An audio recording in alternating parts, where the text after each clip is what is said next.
By age 9, she had written her first novel draft. By age 12, she published it with a major publishing house, selling out of the initial print run before it even made it to stores. By age 14, she left her Connecticut home to travel to Barbados, Tahiti, and Samoa, chasing new story ideas and escaping the turmoil of her parents' divorce. And by age 15, she'd disappear. Barbara Newhall Follett never did anything by half measure. This is the first part of her story. Hi, I'm Vanessa. And I'm Aimee. And you're listening to She Goes by Jane. At the end of this episode and every episode, we will be joined by a special guest who will read an original poem by Amy Baker about the women we're featuring. This week, we are joined by Kerry O'Malley.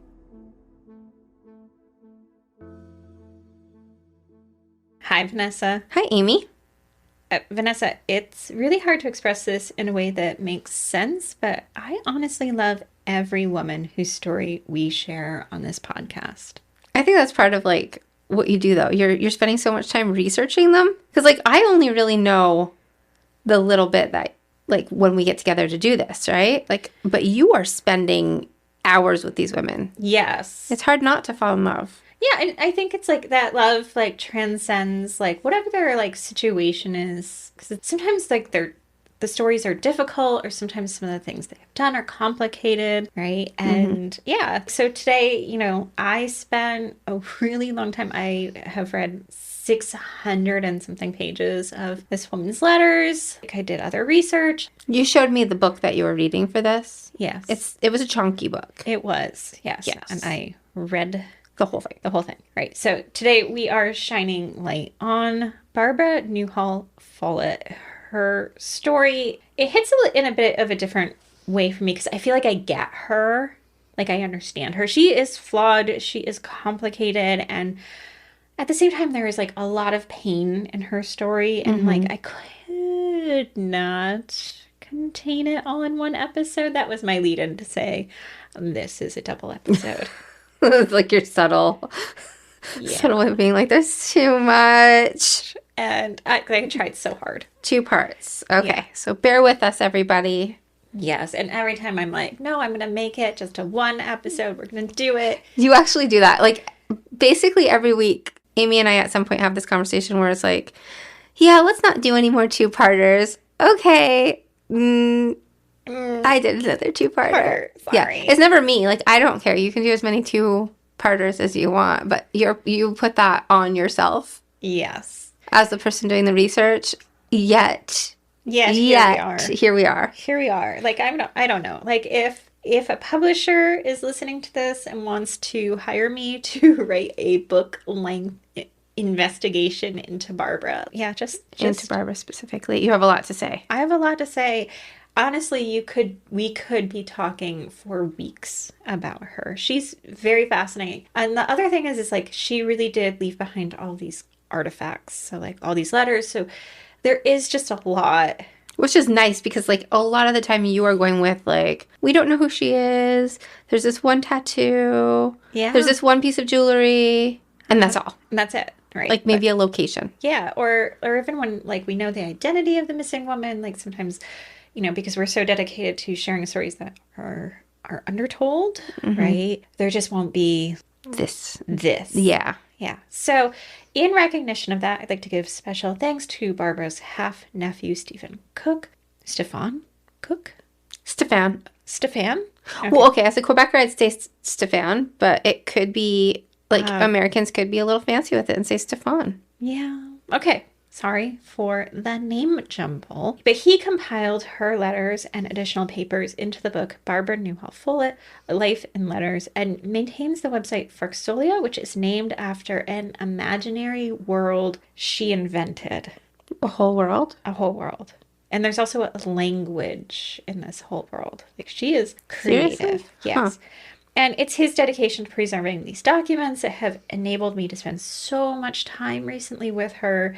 And also extra thanks to the author Daniel Mills, who wrote about Barbara for the Los Angeles Review of Books. His work has been instrumental in kind of constructing a likely understanding of what has happened in Barbara's disappearance. That will take shape more in episode 2. Okay. Okay. Are you ready? Mm-hmm. Picture this. It's 1923, and an 8-year-old Barbara Newhall Follett has a big problem. Big 8-year-old problem or big problem? Big problem. Yes. Okay. Every year on her birthday, March 4th, she gives gifts to other people rather than expecting gifts to be given to her. And her 9th birthday is looming. It's just days away, and she's now sick and can't finish the gift that she has started for her mother, Helen. This is a very adorable problem. Yes. But I can see her being very upset.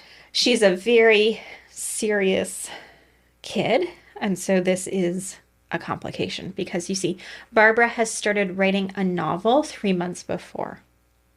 This is her gift. Her father, who was Wilson Follett, was a writer himself and had been teaching at Dartmouth College when Barbara was born. But he had moved the family not long after so he could teach at Brown University. And Wilson was instrumental in getting Barbara to type on a typewriter when she was just 4. So when Barbara is writing her book, I'm saying she's tapping away at her typewriter, sometimes 4,000 words in a day in order to write this book. She's torturing herself. She is like... She's gonna do it. She's determined. Yes. Well, I have a kid like that, so I get the Barbara type. Mm-hmm. Now, with her illness, Barbara is actually unable to finish her book in time. But she gives her mother, Helen, who's also a writer, the book several days later. So, She's still, yeah. She's still good. But this novel manuscript describes the life of a young girl named Epersip? Epersip? I would say Eep. Eep? Eepersip. So Yes. maybe Epersip.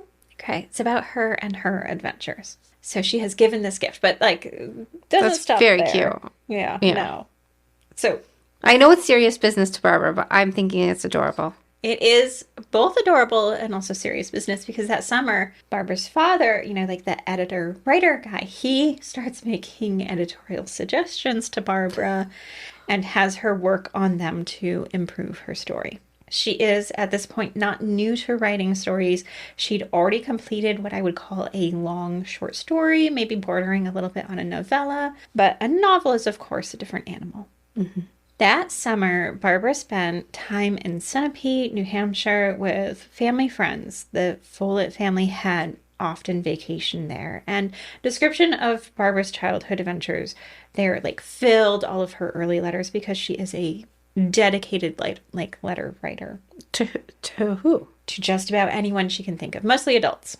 So she's writing these to family friends and aunts and uncles and all of that kind of thing? She will write just about anyone, famous people. So famous people. Oh, really? So this is writing her letters. Okay. Yeah. So she is there on her own with these family friends because her parents can't go that year. They're expecting another child, an event that Barbara is looking forward to with enthusiasm, even though it meant spending time away from them and in the company of these family friends who, in her words, are not, in her estimation, exactly the most adventurous when compared to her own family. Really? So, did she actually write that in a letter somewhere?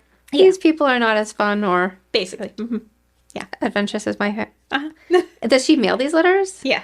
Oh my goodness. Yeah.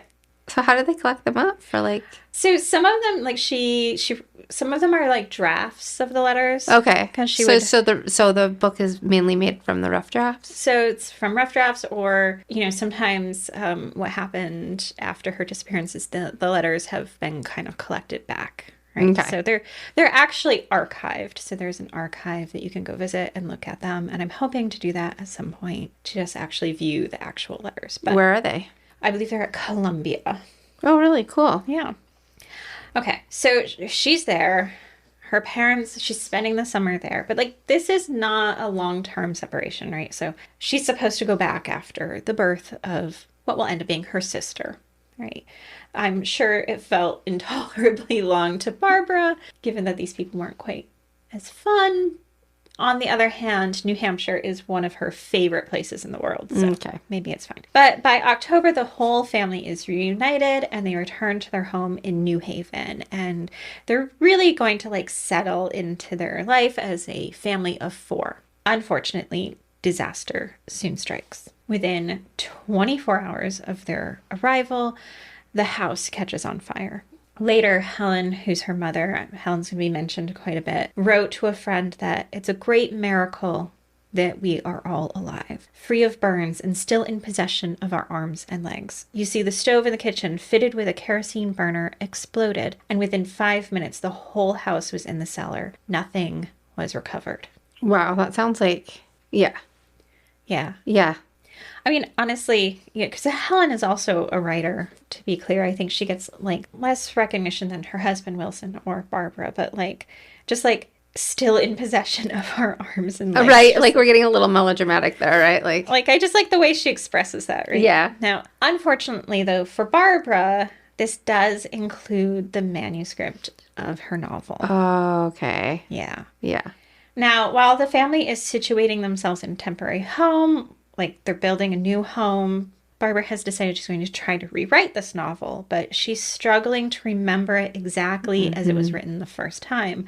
It's only when she decides to move away from remembering it exactly to capturing kind of like the essence of it in a new version of the story that she made progress. But it took her time to come to this realization, to make progress on her novel, like years, in fact. But keep in mind, she's 9. So. Right, but it's hard too because like sometimes I'll write like a little thing in my head, and then when I have time, I'll sit down to go write it, and I'll be like, "Oh, this isn't as good as the thing that was in my head." Yeah. Yeah. Yeah. So I could see her being like, it's never going to be as good. Yeah. Like there's like this short story that's in my head. Like I wrote an opening for it and then misplaced that opening. And I'm like, every time I've tried to restart it, I'm like, no, I need to find that original. So you already wrote that like perfect opening. And it was it's like somewhere in your head, or did you write it down? I wrote it down. Oh, and you can't find it? I can't find the file. Oh, no. And I'm absolutely convinced that it is perfect. Is it actually, if I found it? It's the most perfect thing you've ever written until you find it. And then I would have been like, oh.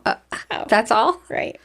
So, it takes her a while to come to the realization she's just going to try to capture the essence of it. Now, at this point, you might be wondering how exactly Barbara has all this time to write, say, with all the pressing challenges of childhood, like school and friends. Mm-hmm.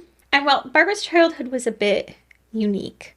Barbara was homeschooled by her very well-educated mother, and honestly, it seems like kind of a split between what we would call today like a traditional homeschooling that's parent-led and what's called unschooling, in which a child's interests are kind of the driving force. So Helen, for instance, would give Barbara a list of things that she would have to do for the day. Like at age 9, some of her assignments would be playing the violin and the piano for 40 to 45 minutes each, and reading Hamlet.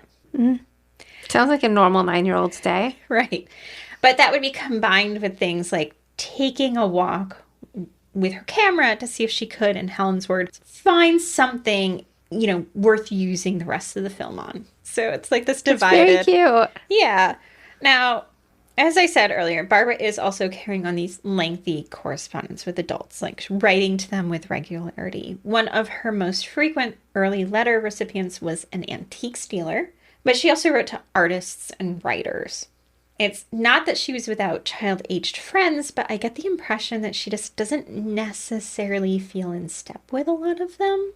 So, like, in one 1925 letter, she wrote to a friend who was around her age, "You don't understand why I have my work to do, because at this particular time, you have none at all." She's a sassy little thing. Yeah. That's hilarious. So like, you are just a child. Yeah, and I have work to do. I have work. Yep. Hilarious. Yeah. Now, by 1926, Barbara was done with her new version of her book and had worked on edits with her father, Wilson. And at this point, Wilson is an editor at Knopf, the publishing house. He's been asked to work there by Alfred Knopf and was splitting his time between New York City and home. And this plays out later, but this job is incredibly stressful for Wilson.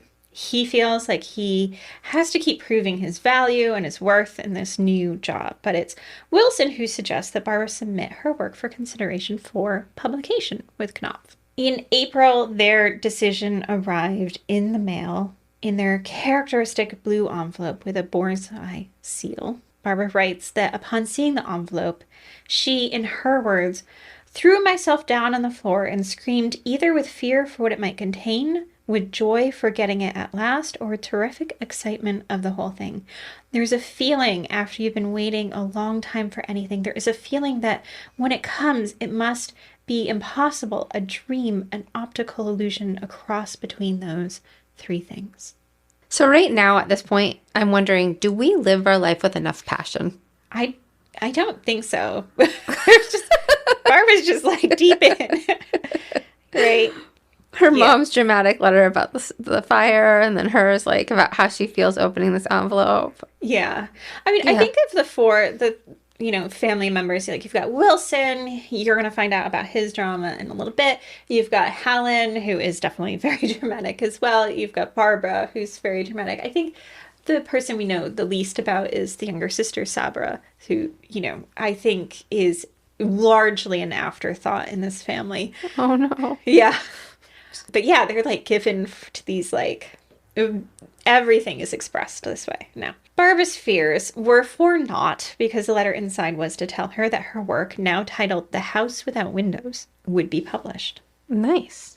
In the next year, on January 21st, 1927, Barbara's novel was officially out in the world. At just 12 years old, her book sold out of its initial print run of 2,500 copies before it even made it into the stores. The novel clearly draws its inspiration from Peter Pan, a story that Barbara had read and loved, and tells the story of a young girl who runs away from home to live in the wilderness. Her parents follow her, bringing home their beloved child, but they lock her in the house, like hoping to keep her, but she leaves again and heads back to the wilderness where she can live in nature. In the story, the young girl disappears forever. Considering this podcast, it's really easy to make the assumption that Barbara is going to do the same. Mm-hmm. Did that kind of weird you out when you were doing the research for this? It did. And honestly, the poem that I wrote for Barbara at the end, it takes its mirroring from this novel, which is beautifully written. And it really also feels very much like it follows Barbara's own. Oh, it is eerie. Yeah, it's like a chills moment. Just you saying that, that she is going to disappear forever. And I know that, that's what we talk about here, right? So, yeah.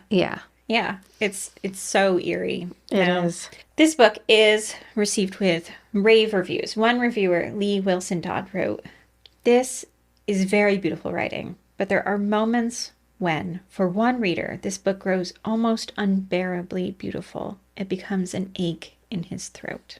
Did you read this book? Mm-hmm. And?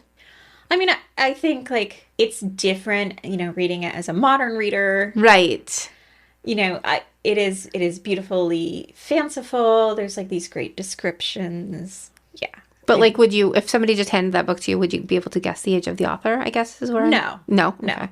No. I mean, you would be able to guess the era that it was written. Right. But not the age of the author. It's kind of cool. Yeah. Now, the publication of this book is not without its critics. Mm-hmm. Most notably is Anne Carroll Moore, who is renowned for her children's books reviews and instrumental in starting the children's section in the New York Public Library. One of the things that she's famous for is hating Goodnight Moon by Margaret Wise Brown. For the longest time, apparently the New York Public Library did not have copies of Goodnight Moon in her collection. That's kind of hilarious. Because of her. I almost went down a rabbit hole on Anne Carroll Moore. But where are you with Goodnight Moon? I hate Goodnight Moon. Yeah, I find it pretty overrated. Honestly, it's that repeating, sound. Yeah. The sound that, no. That triggers you? You're done. You can't, it makes your skin crawl. Yeah. You're doing, you guys can't see, but she's doing the whole shoulders up thing. Ugh. It's gross. Yeah, it is gross. So I was like, So you're on Carol Moore. You're on Anne Carol Moore's side with that. Yes. I mean, I might not be on Anne Carol Moore's side with lots of other things, but I actually do agree with her what she says about A House Without Windows. So to be clear, she says that she only has praise for the story itself, but she cautions in her essay that was in the New York Herald Tribune that I can conceive of no greater handicap for the writer between the ages of 19 and 39 than to have published a successful book between the ages of 9 and 12. What price will Barbara Follett have to pay for her big days at the typewriter? That's the truest thing ever said. Yeah. Like, it's like that with anything. You know how kids are always like, I always joke around because, like, my kids are close to graduating high school. And all the parents, if you talk to them, have, like, these, like, really big plans for their kids. And I'm like, nobody's ever just going to say that their kid's going to do, like, a normal job. Right. Because they're thriving, they're doing really well in high school, and they're all so special. But that's what's happening here. Like, this is just setting you up to be just, like, never as good as you once were. Right. So, like, honestly, you know, what she's getting at is, like, this issue particularly, I mean, all of us have some experience with this, but, like, particularly the child genius, the child prodigies. Like, if you are one of those, then, like, the expectations of your adulthood change, right? Right. So, yeah. So, like, very often those child prodigies, you see that they struggle. I mean, it's also, like, child actors, Well, too. and they Like, have to grow struggle. into just a person. Yeah. Like, do we go around seeing, like, adult prodigies? Right. Like, it's not a thing. Like, there are successful adults. There's different levels of success, but there's not like, whoa, that one's a gifted adult. Like, and you do that with kids all the time. And it's a lot of pressure on a kid. Yeah. So Barbara does not see this as a kindness, this statement. Enraged, Barbara, of course, writes back. Oh. Yes. In her letter, she opens with, "It is surely very rash to slam down into the mud a childhood and a system of living that you know nothing about." Later in the letter, she said, "I am very much amused at the favorable reviews which are being written. I do not take them at all seriously, but I do not take seriously an article which distorts into a miserable caricature my living, my education, my whole personality." I am having a hard time that, like, in my head that these are coming from a child. Yeah. These so statements. She's 12 years old writing this. Yeah. Yeah. Huh. Okay. So what Anne Carol Moore can't know is that Barbara was already planning her next book. So she is obsessed with pirates and sailing, so she joined the crew of the Frederick H, which is a lumber schooner that is going from Connecticut to Nova Scotia and back. And her chaperone was George Bryan, who is an adult author, also published by Knopf. And her plan was to do some onboard research for her next novel. They did encounter a summer storm while out, but make it through the journey just fine. And through the process, Barbara adds some sailors to her list of correspondents. So now we're kind of getting into this preteen area where I feel like a lot of this is inappropriate. Yeah, it's just going to get worse from there. To be honest. Yeah. So she, like, picks up some, like, adult male sailor people to write to. Yeah. Well, just like traveling with this guy, what do we know about George Bryan? Is he okay? Like, what? Like, who's protecting protecting this kid? Yeah. Now, that fall, upon her return to land, Barbara writes her next novel, The Voyage of Normandy, which is, I believe, an epistolary novel. I have not read this one, but Barbara was clearly laser focused on continuing her literary career. But what Barbara doesn't know is that things are actually falling apart around her. Just before Christmas in 1927, Helen hears the phone ring at around 2 a.m. Helen writes about this moment later to a friend, but Helen overhears Wilson say on the phone at 2 a.m., "I tried to, but I couldn't," to whoever's on the other end. And those are words that she can't shake. Now, in 1928, so just a few months later, and 2 days before Barbara's birthday, we know that Barbara received a letter from her father, and there's no copy of this letter, but it's clear from Barbara's response that Wilson is leaving Helen for another woman named Margaret Whipple, who worked as his secretary at Knopf. Now, he is almost 2 decades Margaret Whipple's senior, or to put it another way, Whipple is roughly about 6 years older than Barbara. Okay. So she is too young, But also, does Helen know what's happening? Like, Yeah. So, obviously this like call around Christmas, she does know something about what's happening, but she's not sure what. In subsequent letters, Helen indicates that this end of their relationship really took her by surprise. She says that there wasn't a day they were apart that they didn't correspond with letters, and that these letters were very expressive. She even said that after he left her, that she had kept those letters even though she had thought about burning them. And the reason she kept them is for her daughters Barbara and Sabra, because in her words, she wanted them to know something of the greatness that was so fine and so rare. She really seemed to be taken by surprise that he wanted to leave her, and also that he was having an affair. So just no clue.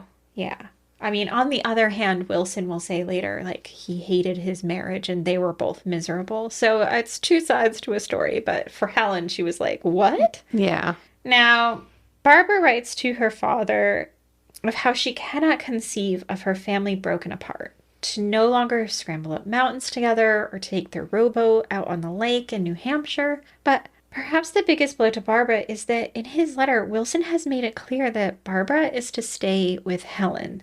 We know that because in response she writes, "You say Helen needs me, and right you are, but I need you too. Thus, when you think that out, how am I to manage? She needs me, and I need you, but there aren't two of me, Arthur. And I can't cut myself into two parts and then set the parts fighting as you and Helen are fighting. Can I?" Wait, she calls her mom Helen? Yeah. So she calls her mom Helen. She needs her dad, but her mom needs her. Uh-huh. So is she, like, parenting her mom at this point? Like, what is happening? Yeah, pretty much, yeah. Like, what is it called? A parentified child? Yeah, so her mom was, like, very emotionally immature or something, and there's Barbara to help with this? Barbara has to hold the things together, says Wilson. Yeah. Okay. So, okay. Yeah. I can see that home becoming very unstable with Wilson leaving then. Yes. So now Wilson is insistent, though, that Barbara has to stay with Helen. He is leaving his marriage and he does not want to have custody of the kids. Like, in some ways, this seems because, like, he understands and welcomes his children's anger at him for leaving. He writes to Helen that June, "Won't you please try to understand that I refuse to have any dealings with Barbara and Sabra apart from you, or to do anything to create needless cross-pull. Their attitude, at least Barbara's, is exactly what I want it to be. They must go with you, be yours, and be on your side in any issue that exists." He's, like, got his own load of drama. He is his own load of drama. Yeah. Yeah. Now, and what's Barbara's attitude towards him exactly? I get the sense that he believes it's anger, but what Barbara is actually trying to reconcile is what has happened to her family and understand what her world is like now. I'm not saying she isn't angry at him, but at the core of it, it's her trying to figure out how her father who was the center of much of her life, could suddenly choose to be absent from her. Right. Now, the separation of Wilson and Helen is messy, to say the least. One of the reasons for that is that Wilson has demanded a divorce and Helen has refused. At some point, Wilson and Whipple, I'm just going to keep calling her Whipple, have started to live together, which has caused even more tension between the parties. And for some reason, either Whipple or Wilson thinks it's a great idea to send Whipple to the Follett house to speak primarily to Barbara. Now, Barbara recreates this exchange in one of her letters to her father. Of course she does. And to be honest, Barbara actually seems to be handling it better than Whipple, or at least in her own account. She does, although she does emphasize that she's taking pains to be accurate in their exchange, her recreation of the exchange. So Whipple implores Barbara to be understanding of the type of happiness that she can bring to Wilson, and of course, to herself. And Barbara, when she's pressing her on why she thinks happiness means breaking up a family. Okay. Yeah. So mind you, this exchange is happening in Helen's house while Helen and Wilson are still married. In fact, just weeks have passed since Barbara wrote, the letter to her father trying to figure out why he was leaving, and Whipple is just casually going to ask Barbara to support their relationship. She's going to ask, like... A child. A child. Yeah. Who is obviously going to feel more for her mom, right? Yeah. Yeah. So I'm not going to go on too much about it, but it's really quite audacious. Mm-hmm. But this separation isn't just causing strife in terms of relationships, it's also financially devastating. In some ways, Wilson already seemed frustrated that he needs to continue to financially support his family, but understood that he needs to. But things start to shift when he loses his job at Knopf. From the letters I've read, it seems that the primary reason he's been fired is because he is a married man who is living with his secretary. Mm. And for Wilson, there is one person to blame, Helen. Shouldn't it be himself? No. Oh, wait. Yeah. But... Uh-huh. But she's not the one who made him live. Yeah, well, if she would just... Yeah, divorce. So, yeah. The reason he's blaming her is... Oh, because of the divorce. Okay, Yeah. so if she would have just divorced him. Mm-hmm. Okay. Yeah, if he could have just married Whipple, then their relationship status would just be a non-issue at work. Mm-hmm. And he's kind of pushing on Helen and saying, like, she's essentially shot herself in the foot. Like, by hanging on to him, she has jeopardized her own income that, you know, he would have been paying support. So, like, yeah. So now he's like, well, I can't pay support because I don't have this job. But maybe if you had divorced me, everything would have been fine. Mm-hmm. Well, I mean, Helen does not seem without her flaws. Helen is not without her flaws. So, I mean, I can see both of them. They just seem to be a horrible combination of people. Yeah. Now, meanwhile, Barbara seems to be, like, working another angle. And I don't think she's relishing the idea of staying in Connecticut, of all places, while her world collapses. That's no shade to Connecticut. Barbara just didn't like Connecticut. No. I'm like, what's wrong with Connecticut? Yeah, Barbara's no. New Hampshire for Barbara, yes. Connecticut, no. Okay. Now, she convinces Helen that they should leave Sabra, her sister, in the States while she and Helen follow the Carnegie, which is a scientific research vessel that's traveling around the world. The plan is either for Barbara or Helen to subsidize the trip by pitching, you know, the story to magazines, but it also seems like they might want some additional financial support from Wilson, and he's not having it. Wait, so Helen agreed to leave the sister behind and do this? Yes. Oh. Yeah. They're like, grand idea. Let's go.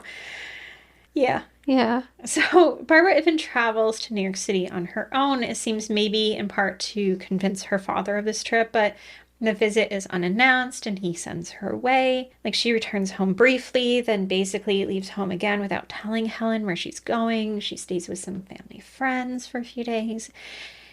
It's all taken kind of in stride, but, like, looking at Barbara's history, this seems to be, like, how she largely handles things that she finds unpleasant. She leaves. Okay. But this trip, whether Wilson likes it or not, is happening. Barbara has sold a story, and she and Helen are setting off, largely funded by Barbara's advance and her royalties from her book sales. Helen is somewhat desperate to leave. First, from her letters, it seems like she's been having some thoughts of suicide. I'm not certain how intrusive those thoughts are, but it's clear that she was in pain. And she just feels like she can't stay and watch Wilson create a whole life without her.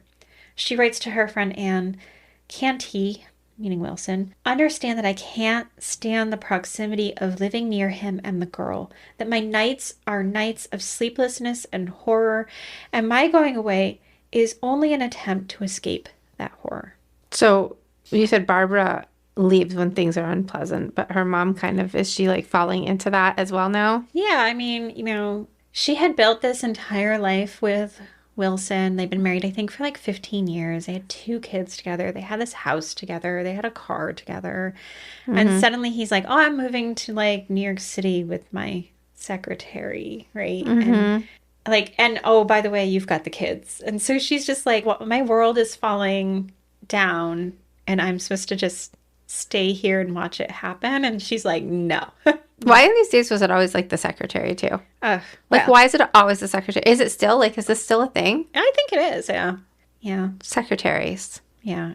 Like, I guess now they're like administrative assistants, but yeah. No. It's not quite as like hot sounding as running away with your secretary. Now, Helen places the care of her daughter Sabra with a woman named Margaret Tyler. She says that, Wilson is welcome to visit, but Helen is deeply opposed to Sabra living with him and Whipple in New York City. And so on September 15th, 1928, Helen and Barbara set sail for Barbados, each boarding with a typewriter. Wilson does not see them off. Now, while Helen and Barbara are in Barbados, and I don't know, describe their time there, but really, they're traveling around different islands, that kind of thing, right? But most of the pressing concern is they're desperate for money. Wilson had promised to deposit $500 a month into Helen's account for general expenses, but he made clear that he did not and should not financially support their travels. So this is just pay for, the stuff back home, like bills, etc. Despite this, he had actually stopped payments altogether and claimed this was because he was unemployed. Oh boy. So $500 a month. How long was this trip supposed to be? I mean, I think they were planning on going for quite a while, but yeah. Like many, many months? Many, many months. Yeah, this is not a short trip. It's like they're gone for over a year, but I think they had. Okay. Yeah. Okay. Yeah, so when they're leaving the daughter behind, it's like... So they're leaving the kid for at least a year, and they're expecting him to pay for them to travel. So it's not for travel, for this but whole time too. What they have left behind is the house. He's also supposed to be paying kind of it's support money. So, money that would go to support Sabra, money that would also go to pay to who he's not allowed to take care of. Yeah, but he also has no interest in he didn't want to either? No. Okay. Jeez. No, he does not want the kids. And then also Helen has an elderly mother. And so, it's supposed to be you left us, but, we get a portion of your salary. Yeah. But now he's unemployed. And he is not contributing anything. So Helen is furious. In her letters to him and to friends, she wondered how it was possible that he could continue to support both himself and Whipple while presumably not being able to find funds to support his own family. Now, Helen and Barbara are supposed to be producing written work while on their travels, but they're coming up short. Helen is finding it difficult to focus, and she says Barbara's writing is just not up to snuff. In fact, she stops Barbara from submitting her second piece of writing because she just felt it was, too bad. Do you think there's truth to that? Was it actually bad? Yeah. Is there a way for you to know? I'm not sure, but I think it's very clear that Barbara is a very strong writer. She's very skilled, but things go off the rails with her writing when she does not have access to Wilson as her editor. Okay. I'm not saying that, she needs him at all, but I'm saying they had a relationship of exchange, right? And when you're a writer who has a good editor who can help you with your work, right? It's a great relationship, and now she doesn't have that. Those parts of her brain are just not getting lit up by her mom. Yeah. The way they were with her dad. Yeah. Yeah. Now, Helen's a great writer in her own right, but very clearly Barbara had a different relationship with her father. So this is what is severed for her during this. Now, meanwhile, Helen is also writing about how difficult Barbara is being. She says essentially that Barbara is running wild, just doing whatever she wants, and Helen has no control over it. Helen says Barbara needs a father figure in her life, but whether they stay in the islands or they return home, that doesn't seem to be a possibility since Wilson seems to be abdicating that responsibility. He's not interested in playing that role anymore. So finally, Helen decides to depart for Tahiti. Because why not? So she left that trip for a trip? Yeah, so they're just we're going to continue on. They're hoping they'll have better luck there with their work and finances. So by February of 1929, they are firmly in Tahiti. Barbara writes a letter to a friend hinting at the adventures she's having. She writes, "Don't let school tame you down, Ellen. It's dangerous, I shall be disgusted if I found out that you are as tame as most that cleave to school. Be wild. Have adventures. If you knew how extraordinarily wild I was, you would get a good laugh out of it. Why, I make friends with the devil all the time." What does all this mean? So, yeah. Whatever Barbara means by it, it's clear it's something that Helen does not support. By April, so just a few months into this, they leave Tahiti and head for Hawaii despite this like financial strain of this unanticipated travel. And Helen writes to her friend that Barbara has had a smash, emotional and nervous. It was bound to come sometime when the condition was right for it, and it came to a climax in Tahiti. Follett's, meaning Wilson, attempt to smash his family for his own individual freedom has worked 100%. Bar is now the victim. I can't tell the details. I don't know what this means. What happened? What has had a smash, emotional and nervous? And then, like... Yeah, so she's saying she's had a breakdown and essentially done something that, like, Helen can't even talk about. My guess is that it involves, like, a man of some sort... probably done some things that like a 14-year-old should. She's 14 still? Yeah. Mm-hmm. Yeah. But like she whatever this is, like Helen holds this close, like the rest of like she does not share this readily. So she never says what happened. She's like not sharing. And Barbara never says? Barbara, no. No, like whatever happened was dramatic for them, like enough for them to leave Tahiti. Okay. Yeah. So, meanwhile, while Helen is kind of daydreaming about running away and never going back and never having to face Wilson and his new partner, dreaming of collecting Sabra and raising her in various locales, Barbara just wants to go home. She says that she's feeling homesick, a feeling that Helen can't really reconcile since home for them doesn't exist in the same way anymore. And in addition to this, Barbara seems to be longing for companionship of a man named Andrew, who Helen described as a father figure, though I'm doubting her assumption of the relationship here. Wait, what? Yeah, he's like this unmarried man. He lives in Montreal, but Barbara met him on this trip kind of when they were around like Barbados kind of area. At one point, Barbara's asking for money from friends so that she can leave to see him. It's a questionable relationship. A father figure, but... That's how Helen thinks that her daughter is seeing this man. But no. No. Okay. Yeah. And then kind of in all of this mix... Barbara stops writing altogether. So there seems to be like a lot of like this 14-year-old mingling with like men a lot. Yes, right. And she is rebelling. She's going through this like really painful part in her life. Like Helen can't really understand that's going on because like Helen is also going through this painful part of her life. Yeah. Yeah. Finally, Helen has, I believe, had enough. She feels she's really unable to care for Barbara or meet her needs, but she doesn't want to leave her travels either. She starts writing to people she knows, asking if they'll take Barbara on as sort of like a guardian to her. Yeah. So we're just done with being a mom.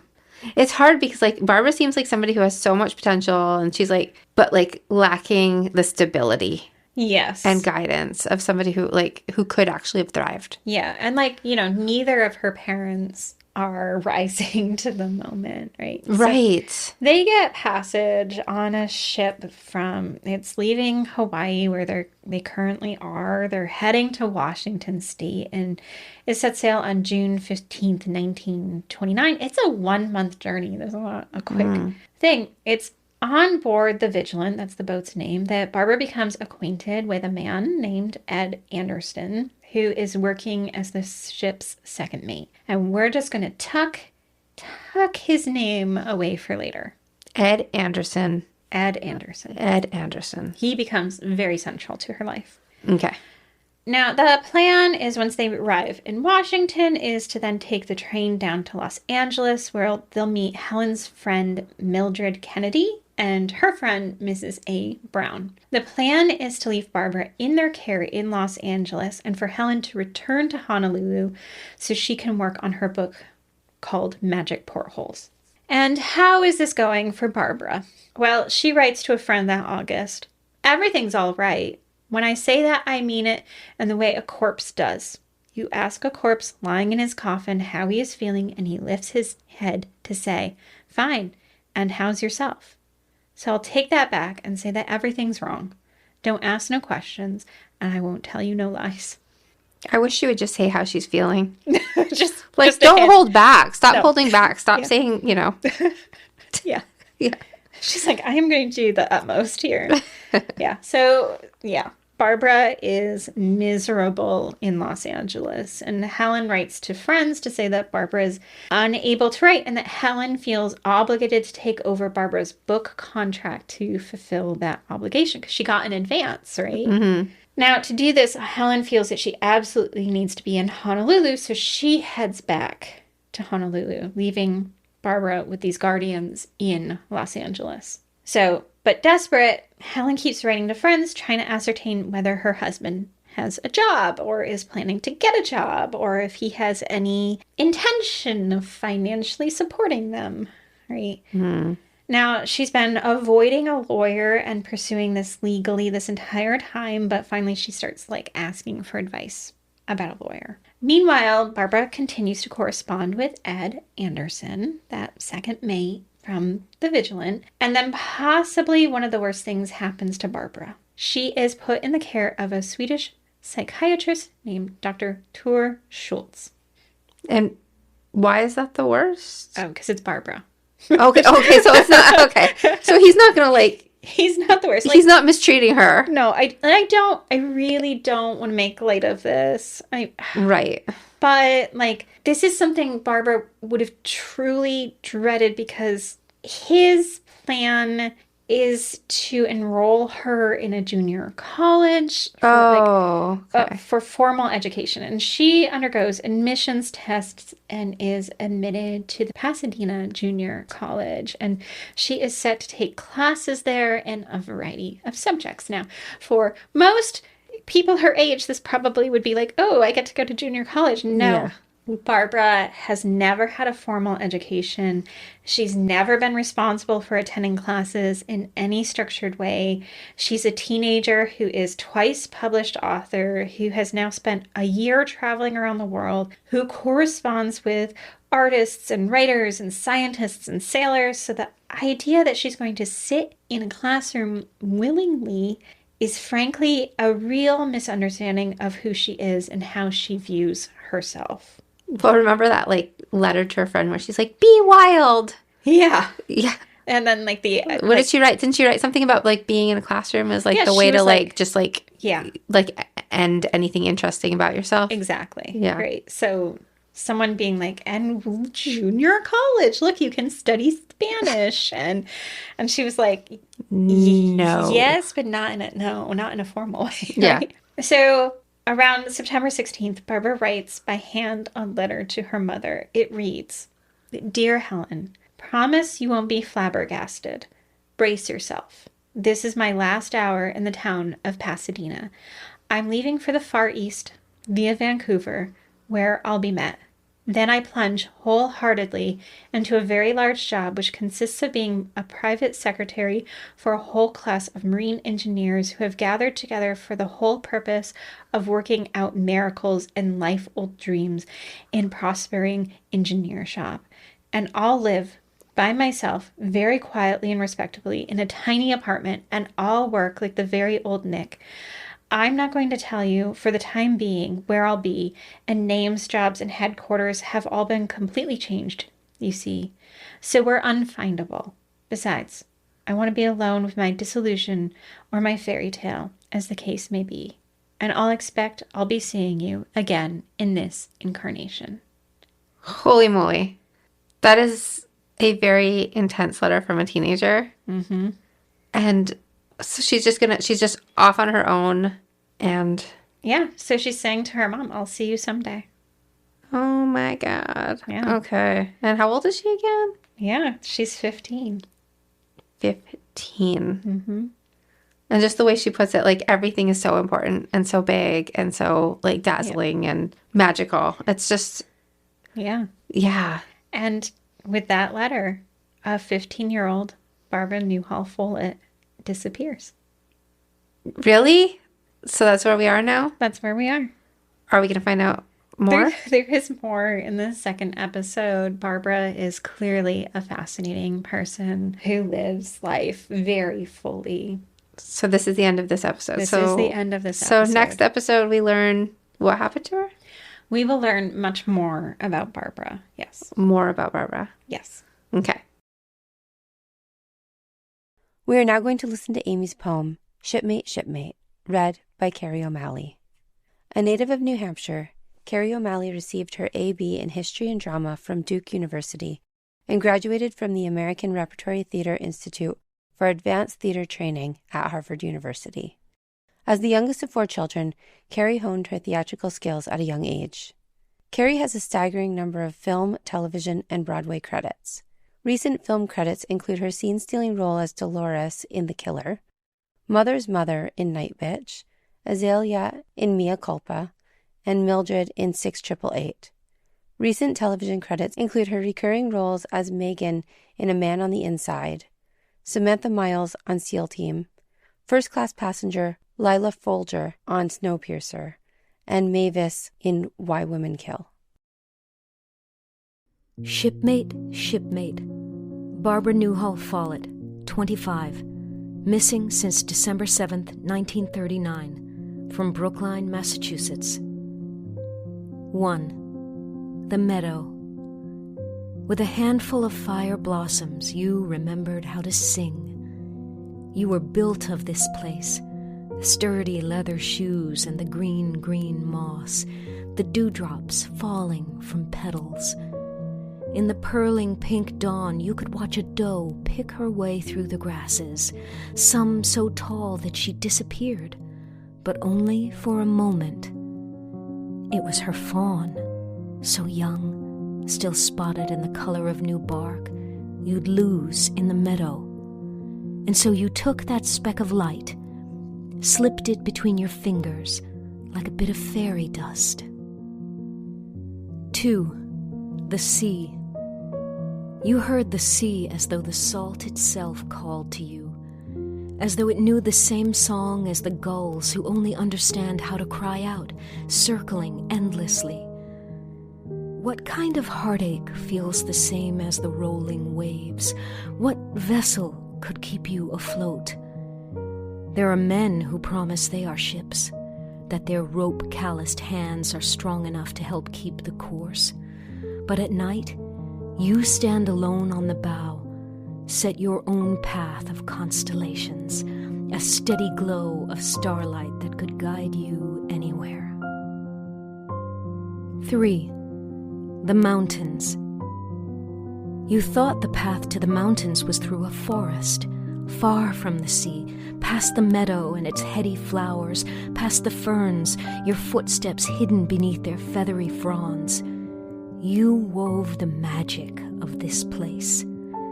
Fingers twisting spells you spin until all that is left is the white of snow, the icy trickle of water in the brook. Here, pine reminds you of all the trails you walked, the dark needles inches deep before you reach the earth. You remembered there was once a fawn who knew the way to disappear was simply to become nature itself, a sprite, naiad, a nymph. For more information about our show or to check out other shows on the network, please visit evergreenpodcast.com. Bye, Vanessa. Bye, Amy.